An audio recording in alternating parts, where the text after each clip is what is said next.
météorite est déclarée ouverte. Un vaste programme de surveillance appelé Fripon vient d'être lancé en France. Il mobilise des scientifiques, mais aussi des astronomes amateurs. Chacun d'entre nous peut aussi participer à cette aventure tout à fait inédite. La mission, récupérer une météorite pour en percer tous les secrets. Le dossier du vendredi est signé Éric Cornet, Jean-Michel Mire. 15 février 2013, une boule de feu déchire le ciel de Tcheliabinsk, à l'est de la Russie. L'astéroïde, d'une quinzaine de mètres de diamètre, se désintègre dans l'atmosphère, provoquant d'énormes explosions. Un morceau de la météorite, 650 kg, le plus gros depuis 40 ans, est récupéré au fond d'un lac. Le Muséum d'histoire naturelle de Paris en a acquis 3 fragments. Un cadeau du ciel pour ces scientifiques, car aujourd'hui la plupart de ces objets célestes ne sont jamais récupérés. Depuis le XXe siècle, on en trouve une tous les 10 ans. C'est probablement une fraction simplement de celle qui tombe, peut-être une sur 100 ou une sur 150. Au cours du XXe siècle, les gens sont moins dehors et finalement observent moins le ciel et donc détectent moins de météores et donc trouvent moins de météorites.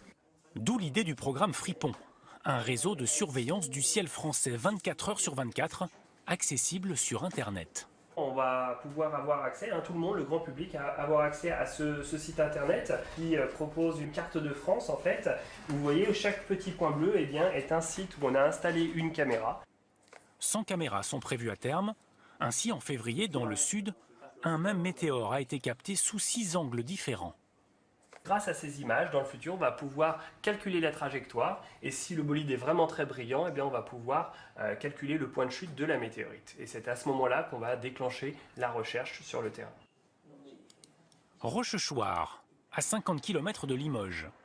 Une caméra Fripon a été installée ici sur le toit du club d'astronomie local. Les chercheurs ont choisi de s'appuyer sur ces astronomes amateurs partout en France. En cas de chute dans leur région, ce serait à eux d'organiser une battue. Nous, notre rôle sera de réunir les gens, les candidats potentiels pour faire ces battues, et puis leur apporter la connaissance suffisante pour être efficace. Pour Rochechouart, participer à l'aventure Fripon coulait de source. Car il y a 200 millions d'années, une énorme météorite est tombée à l'endroit même où la ville est aujourd'hui établie. Et les murs s'en souviennent. Les pierres qui les composent, appelées brèches d'impact, proviennent des roches pulvérisées, fondues et recomposées par le cataclysme. On retrouve à la fois l'affleurement rocheux, témoin de cet impact, et puis aujourd'hui on a construit tous les bâtis à partir de cette roche qui est assez incroyable, et c'est le seul endroit en France où on peut voir ça, et le château est certainement l'un des seuls châteaux en brèche d'impact au monde. Mais la pierre qui obsède les chercheurs de Fripon, c'est bien celle venue de l'espace. Ces météorites si rares et si riches d'enseignements pour eux. Elle renferme l'un des secrets les mieux gardés de l'univers, celui de l'origine de notre système solaire. L'image à présent du bonheur de l'équipe de France de